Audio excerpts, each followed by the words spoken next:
যুবশক্তি নিয়ে বাজেটের পর থেকেই অনেকের মনে অনেক ধোঁয়াশা তৈরি হয়েছে। অ্যাকচুয়ালি ২,০০০ টাকা দেওয়া হবে নাকি ৩,০০০ টাকা দেওয়া হবে? কত দিন পর্যন্ত দেওয়া হবে এই টাকা? কাদের দেওয়া হবে? কারা এই সুবিধা একদমই পাবে না? আপনার কি ক্রাইটেরিয়া ম্যাচ করলেই টাকা পাবেন? এবং টাকা পাওয়ার জন্য আপনাকে কিরকমভাবে প্রস্তুত থাকতে হবে? নতুন আবেদনকারীদের কি স্কোপ রয়েছে? সম্পূর্ণ প্রশ্নের সমাধান আজকের এই ভিডিওতে আপনাদের হতে চলেছে। নমস্কার, আমি পলাশ। আপনাদের সবাইকে স্বাগত জানাচ্ছি স্কিল দুনিয়ার এই নতুন ভিডিওতে। আজকের এই ভিডিওতে আমরা যুব শক্তি নিয়ে আপনাদের মনে যা ডাউট আছে সবকটা ডাউটের সম্পূর্ণ সমাধান করার চেষ্টা করব। চলুন শুরু করা যাক। সবার প্রথমে এই যে যুব শক্তির কথা বলা হচ্ছে, এটা 2026 সালে যে যুব শক্তি, এটা একটা বেকার ভাতা এবং এই বেকার ভাতার জন্য কিছু ক্রাইটেরিয়া অবশ্যই আপনাদের রয়েছে। যে ক্রাইটেরিয়াগুলো আরো স্পষ্ট হয়ে উঠেছে আমাদের এই বাজেট 2026-27 আসার পরে। বোঝা যাচ্ছে যে অ্যাকচুয়ালি কিভাবে এটা ডিসবার্স হবে, কিভাবে আমাদের কাছে পৌঁছাবে, কারা পাবে কারা পাবে না। সবার প্রথমে আমি একটা একটা করে আপনাদের সামনে পুরো বিষয়গুলোকে তোলার চেষ্টা করছি। এটা শুরু হবে অক্টোবর 2026 থেকে। ইয়েস, অক্টোবর 2026 থেকে এটা শুরু হচ্ছে। এই বছরে 2026-এর অক্টোবর থেকে এটা শুরু হবে। লক্ষ্যমাত্রা কি? রাজ্যের শিক্ষিত বেকার যুব সমাজের জন্য। আবারও বলছি, এই ওয়ার্ডটা খুব ইম্পর্টেন্ট, রাজ্যের শিক্ষিত বেকারদের জন্য। আপনি একদম পড়াশোনা করেননি, কোনোভাবে পড়াশোনার সঙ্গে যুক্ত নেই বা কোনো রকম পড়াশোনা করেননি, আপনি নিরক্ষরতার গণ্ডিতে রয়েছেন, সেক্ষেত্রে কিন্তু আপনার জন্য এই ভাতাটি নয়। আমি আরো স্পষ্ট করে ব্যাপারটাকে তুলে ধরার চেষ্টা করব একটু পরে। কর্মসংস্থানের প্রস্তুতির জন্য মাসিক এই আর্থিক সহায়তা করা হবে। আপনি যদি অন্নপূর্ণা ভাণ্ডারের সঙ্গে কম্পেয়ার করেন, তুলনা করেন, তাহলে ব্যাপারটা একটু অন্যরকম। অন্নপূর্ণা ভাণ্ডারের টাকাটা বাড়ির মহিলা বা মেয়েদের জন্য, যাদের 60-এর ঊর্ধ্বে হয়নি বয়স, তাদের জন্য। যদি তারা কোনো রকম কর্মসংস্থানের সঙ্গে যুক্ত নাও থাকে, তারা 60 বছর পর্যন্ত এই টাকা পাবে। কিন্তু এখানে এই ব্যাপারটা একটু আলাদা, কর্মসংস্থানের প্রস্তুতির জন্য। আসবো এই বিষয়টিতে, এক এক করে আসি। সবার প্রথমে সবচেয়ে বড় সংশয় বা কনফিউশনের জায়গা যেটা, কারা পাবে 2,000 টাকা, কারা পাবে 3,000 টাকা। সবার প্রথমে তো এইটা বলি যে আপনি যদি মাধ্যমিক পাশ করে না থাকেন, তাহলে খুব সম্ভবত আপাতত যতটুকু জানা যাচ্ছে আপনি এই আপনার যুব শক্তির জন্য কিন্তু এলিজিবল নন। কিন্তু আপনি কি যুব শক্তির জন্য এলিজিবল হলেই 3,000 টাকা পাবেন? সেটাও নয়। এখানে স্পষ্টভাবে বাজেটে বলা হয়েছে, আমাদের অর্থমন্ত্রী বলেছেন যে আন্ডার গ্র্যাজুয়েট যারা, তারা কিন্তু মাসে 2,000 টাকা করে পাবে। আবারও বলছি, যারা আন্ডার গ্র্যাজুয়েট, কিন্তু শিক্ষাগত যোগ্যতা মাধ্যমিক বা উচ্চ মাধ্যমিক পাশ হতে হবে। মানে বেয়ার মিনিমাম আপনাকে মাধ্যমিক পাশ হতে হবে। এরপরে যদি আপনি আন্ডার গ্র্যাজুয়েট হন, তাহলে আপনি মাসে 2,000 টাকা করে পেতে থাকছেন। এবার প্রশ্ন আসছে, গ্র্যাজুয়েটদের ক্ষেত্রে কি হবে? যদি গ্র্যাজুয়েট হন, তার মানে আবারও সেই একই ক্রাইটেরিয়ার জায়গায় চলে আসছেন। আপনি মিনিমাম মাধ্যমিক পাশ করেছেন, তবেই গ্র্যাজুয়েট হয়েছেন। মাধ্যমিক যদি পাশ করে গ্র্যাজুয়েটও কমপ্লিট করে থাকেন, তাহলে আপনি মাসে পাবেন 3,000 টাকা। তাহলে ব্যাপারটা স্পষ্ট হয়ে গেল। আপনি যদি শুধুমাত্র মাধ্যমিক এবং উচ্চ মাধ্যমিক পাশ করে থাকেন, তাহলে আন্ডার গ্র্যাজুয়েটের মধ্যে, বা মাধ্যমিক পাশ করেছেন, উচ্চ মাধ্যমিকও পাশ করেননি, তাও আপনি আন্ডার গ্র্যাজুয়েটের মধ্যে আপনি 2,000 করে পাচ্ছেন। আপনি মাধ্যমিক, উচ্চ মাধ্যমিক এবং গ্র্যাজুয়েট তিনটেই কমপ্লিট করেছেন, গ্র্যাজুয়েশন কমপ্লিট হয়ে থাকলে আপনি 3,000 করে মাসে পাচ্ছেন। আবারও পরিষ্কারভাবে বোঝা দরকার ব্যাপারটা, এটা কিন্তু কেবলমাত্র আপনার পরীক্ষার প্রস্তুতির জন্য একটা আর্থিক সহায়তা। এটা আপনাকে আজীবনকাল চলে দেওয়া হবে না। এবার এর যে প্রাথমিক যোগ্যতা, 2,000-3,000-এর ব্যাপারটা বোঝা গেল, কিন্তু প্রাথমিক যোগ্যতা কি? বয়স সীমা যেটা 21 থেকে 45 বছরের মধ্যে। আবারও বলছি, এটা 21 থেকে 40-এর মধ্যে ছিল। 45 করা হয়েছে কেন? কারণ সরকারি চাকরির পরীক্ষার ঊর্ধ্বসীমাটাকে 40 থেকে 45-এ নিয়ে যাওয়া হয়েছে তার জন্য। এবং এটা বলা হয়েছে যে সরকারি চাকরির যে বয়সের 5 বছরের ছাড়, এটা আগামী 2-3 বছরের জন্য থাকবে। তাহলে এইটাও ধরা যেতে পারে আগামী 2-3 বছর পরে কিন্তু এইটারও সীমা 21 থেকে 45-এর জায়গায় 21 থেকে 40 হয়ে যেতে পারে। ব্যাপারটা এখনো স্পষ্ট নয়। আরো কিছুদিন গেলে বা আরো একটা বা দুটো বাজেট এলে হয়তো বুঝে যাবে। বাসিন্দা অবশ্যই আপনাকে আবেদনকারীকে অবশ্যই পশ্চিমবঙ্গের স্থায়ী বাসিন্দা হতে হবে। আপনি এখানে যদি স্থায়ী বাসিন্দা না হন, আপনি এইটাই সুযোগ থেকে পাচ্ছেন না। কর্মহীনতার স্ট্যাটাস থাকতে হবে, মানে বর্তমানে আপনি সম্পূর্ণ কর্মহীন হতে হবে। সেটা আপনার চাকরি যদি সোর্স অফ ইনকাম কোনো রকম সরকারি বা বেসরকারি হয় তাহলে হবে না।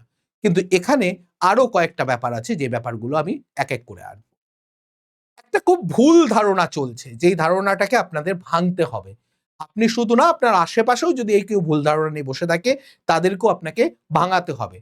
আপনি একজন বাসিন্দা হিসাবে বা একজন নাগরিক হিসাবে আপনারও কিছু কর্তব্য আছে। সেই কর্তব্যগুলো আপনাকেও পালন করতে হবে। কি, যে ভ্রান্ত ধারণাটা চলছে সেটা হচ্ছে পরিবারের আয় যদি বছরে ১ লাখ টাকার নিচে হয় তবে আপনি এটা পাবেন না। এবার অনেকেরই কনফিউশন, যদি ১ লাখ টাকার নিচে কারোর আয় বছরে হয় তাহলে দাঁড়াচ্ছে মাত্র ৮,০০০ এর মতো মাসিক আয়। তার মানে ৮,০০০ টাকাও যদি কারোর পরিবারের ইনকাম হয় সেও এই ফেসিলিটি পাবে না। এতটা বাজে! মানে তার তো যথেষ্ট সাহায্যের দরকার। একটা পরিবারের ৮,০০০ টাকা আয় কিছুই না। কিন্তু এটা ভুল। এটা ভুল চালু করা হয়েছে। অ্যাকচুয়াল প্রকৃত সত্য যেটা, কোনো পরিবারের মাসিক আয় যদি ১ লাখের নিচে হয়, মাসিক আয়, বার্ষিক নয়, বছরে নয়, মাসে। মাসিক আয় যদি ১ লাখের নিচে হয় তাহলেই তারা পাবে, ১ লাখের ওপরে হলে পাবে না। বেসিক্যালি আমাদের যেই বর্তমানে ইনকাম ট্যাক্স স্ট্রাকচার আছে, যারা আপনারা জানেন তারা হয়তো খুব ভালো বুঝবেন ব্যাপারটা, যে ১২ লাখ বা যদি কেউ সার্ভিস করে ১২,৭৫,০০০ পর্যন্ত ইনকাম ট্যাক্সে ছাড় আছে বার্ষিক। ১২ লাখ হলে মান্থলি কত দাঁড়াচ্ছে? ১ লাখ করে, এবং সেইটাকেই বলা হয়েছে ১ লাখের কথা। তার মানে যারা ইনকাম ট্যাক্স দিচ্ছেন না বা ইনকাম ট্যাক্সের আওতায় আসছেন না তাদের জন্য এই ভাতাটি, মানে তার ফ্যামিলি, সে নয়।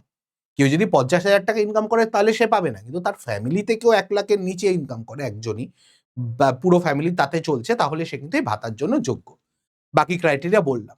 কারা কারা পাবে না এটাও জানা দরকার। প্রথমে হচ্ছে দ্বৈত সুবিধা। আপনি অলরেডি আপনি একজন মহিলা এবং আপনি ৪০ এর নিচেই বয়স বা ৪৫ এর নিচেই বয়স, কিন্তু আপনি অন্নপূর্ণা ভান্ডারের টাকা পান। তার সঙ্গে কি আপনি যুবশক্তির টাকা পাবেন? একদম পাবেন না। আপনি একদম পাবেন না। মানে বেসিক্যালি হচ্ছে আপনি অন্নপূর্ণার ভান্ডারের টাকা একটা বেনিফিট পাচ্ছেন বলে আরেকটা বেনিফিট আপনাকে দেওয়া হবে না। এবং খুব সত্যি কথাই ঠিকই আছে না? আপনাকে আর্থিক সচ্ছলতার দিকে বা সাহায্যের জন্য হাত বাড়িয়ে দেওয়া হচ্ছে। আপনাকে দুটো ভান্ডারের টাকা বা দুটো ভাতার টাকা কেন দেওয়া হবে? চাকুরিজীবী, আপনি যদি অলরেডি চাকরি করেন যেখানে পিএফ এর প্রভিশন আছে, পিএফ, ইএসআই পান আপনি সরকারের তরফ থেকে, কোম্পানির তরফ থেকে, সেক্ষেত্রেও আপনি এটা পাবেন না। ৩ নাম্বার, আয়কর দাতা।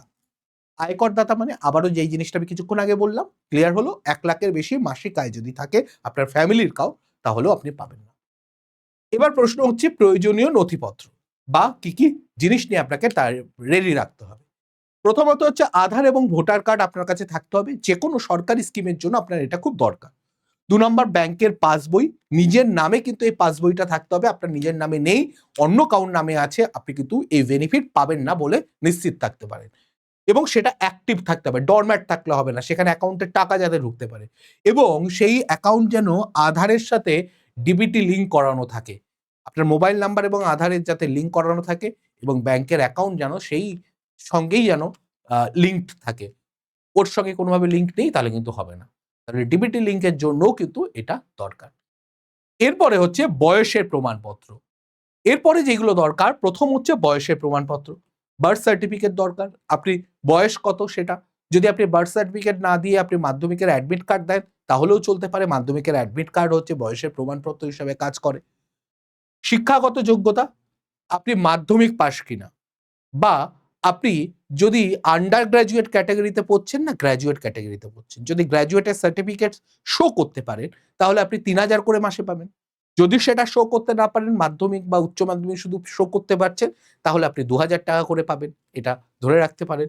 ৩ নাম্বার হচ্ছে আপনার পাসপোর্ট সাইজের রঙিন ছবি লাগবে এবং যদি কাস্ট সার্টিফিকেট থাকে কাস্ট সার্টিফিকেট লাগবে, বা যদি আপনার পিডব্লিউডি সার্টিফিকেট থাকে মানে হচ্ছে ফিজিক্যালি হ্যান্ডিক্যাপড, তাহলে সেই সার্টিফিকেট আপনাকে রেডি রাখতে হবে এক্সট্রা বেনিফিটের জন্য। এবার প্রশ্ন হচ্ছে কঠোর ভেরিফিকেশন এবং শর্তাবলী, কয়েকটা ব্যাপার এটা বুঝতে হবে কেন করা হচ্ছে। অনেকেই বলছে আমাদের ভাতার টাকা ঢুকছে না, আগে তো বেশ ঢুকে যেত, এত কিছু ঝামেলা ছিল না। আপনাকে বুঝতে হবে এই টাকা সরকার খেরাতে বিলি করছে না, সরকার যোগ্য লোকেদের কাছে পৌঁছে দেওয়ার চেষ্টা করছে। আগের সময় দেখা গেছে, আগের সরকারের সময় দেখা গেছে একজন পুরুষ যে তৃণমূলের সঙ্গে যুক্ত সেই রকম একজনের কথা আমাদের মাননীয় মুখ্যমন্ত্রী বলেছিলেন যে সে তার অ্যাকাউন্টে 8টা টাকা পাচ্ছে, 8টার মতো টাকা পাচ্ছে। আপনারা মিডিয়াতে দেখেছেন, আপনারা খবরে দেখেছেন। তাহলে আপনারা কি চান এই জিনিসগুলো আবারও চালু হোক? আপনি করাপশনকে সরিয়ে নতুন সরকার আনার চেষ্টা করেছেন, আবার করাপশনের মধ্যে ঢোকাতে চান কেন? শুধু ভাতা পাওয়ার জন্য আপনারা কি নতুন সরকার এনেছেন? আমি কারোর হয়ে কোনো রকম ভাবে তাবেদারি করতে চাই না, কিন্তু তবু আপনাকে বুঝতে হবে ব্যাপারটা কি।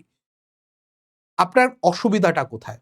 আপনি যদি ভেরিফিকেশন ঠিক হয়, অসুবিধা কোথায়? আপনি যোগ্য লোক হলে আপনি পাবেন, অসুবিধা কোথায়? আপনার ফ্যামিলিতে কেউ 1 লাখের উপরে ইনকাম করেন, আপনি তাও আশা করছেন আপনার ভাতা লাগবে, কেন? তাহলে তো অন্য কেউ যারা পাচ্ছে না বা যাদের পাওয়া দরকার সেরকম যোগ্য লোক ডিপ্রাইভ হবে, বঞ্চিত হবে, এটাও বুঝতে হবে। যাই হোক, তো এইসবের জন্য কঠোর স্ক্রুটিনির ব্যবস্থা করা হয়েছে। তারপরে হচ্ছে আইনি পদক্ষেপ নেওয়া হবে যদি কেউ ভুল তথ্য দিয়ে টাকা পাওয়ার চেষ্টা করে, এবং সঙ্গে কিন্তু তার থেকে রিকভারি করারও ব্যবস্থা হতে পারে। আজীবনের প্রকল্প এটা নয়, এই যে যুব শক্তি আজীবন প্রকল্প নয়। আপনাকে চাকরি পাওয়ার জন্য একটা সাপোর্ট দেওয়া হবে, হয়তো 2-5 বছরের জন্য, মেবি তার থেকে বেশিও দেওয়া হতে পারে, সেটা এখনো ক্লিয়ার নয়, কিন্তু আপনি একটা নির্দিষ্ট সময় পর্যন্ত পাবেন। আনলাইক অন্নপূর্ণা ভাতা, যেটা আমি বললাম, অন্নপূর্ণা ভাতায় আপনি সারা জীবন পাবেন। অন্নপূর্ণা ভাতার 60 বছর আপনার ক্রস করে যাবে, অন্নপূর্ণা ভাতার টাকাটা আপনার অটোমেটিক্যালি বার্ধক্য ভাতায় আপনার অ্যাকাউন্ট খুলে যাবে, অন্নপূর্ণা ভাতার অ্যাকাউন্ট বন্ধ হয়ে। কিন্তু এখানে তা নয়, এটা একটা লিমিটেড সময়ের জন্য। ঠিক আছে?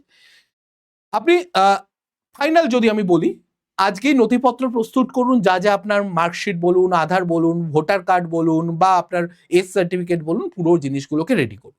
ডিবিটি লিঙ্ক না থাকলে সেটা করানোর যত তাড়াতাড়ি সম্ভব চেষ্টা করুন। অ্যাকাউন্ট যদি আপনার অ্যাক্টিভ না থাকে, আপনার ব্যাংক অ্যাকাউন্ট, সেটাকেও দেখুন, চেক করার চেষ্টা করুন। অফিসিয়াল পোর্টালের অপেক্ষা করুন, অক্টোবরে গাইডলাইন্স আসলে তখন কিন্তু আবার অ্যাপ্লিকেশন শুরু হবে। কিন্তু তার আগে আপনাকে নিজেদেরকে তৈরি থাকতে হবে। আশা করি এই ভিডিওটা আপনাদের জন্য যথেষ্ট হেল্পফুল হবে। যদি মনে করেন এটা সত্যি যারা যুবশক্তির জন্য প্রশ্ন করছিল বা খোঁজ করছিল তাদের কাজে লাগবে, তাহলে অবশ্যই তাদের সঙ্গে শেয়ার করুন। সেটা আপনার বন্ধু হতে পারে, আপনার প্রতিবেশী হতে পারে, বা এমন কেউ হতে পারে যার সত্যি এই টাকাটা দরকার, প্রস্তুতি আটকে যেতে পারে, এরকম কারোর সাথে শেয়ার করুন। এটা আপনি জনস্বার্থে শেয়ার করুন, যাতে আপনি আপনার দিক থেকে আপনার নাগরিক হওয়ার যথেষ্ট পরিমাণে সেই দায়িত্বটাকে পালন করতে পারেন। আর বাকিদের সঙ্গেও দেখা হলে তাদেরকেও সঠিক তথ্যগুলোকে তুলে ধরুন। আজকের ভিডিওটা এই পর্যন্তই রাখলাম।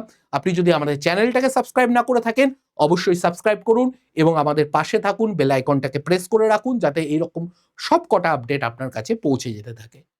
আজকে এই পর্যন্ত থাকছে। নমস্কার, ভালো থাকবেন, সুস্থ থাকবেন, দেখা হবে নতুন কোনো ভিডিওতে। জয় হিন্দ, জয় ভারত, জয় পশ্চিমবঙ্গ।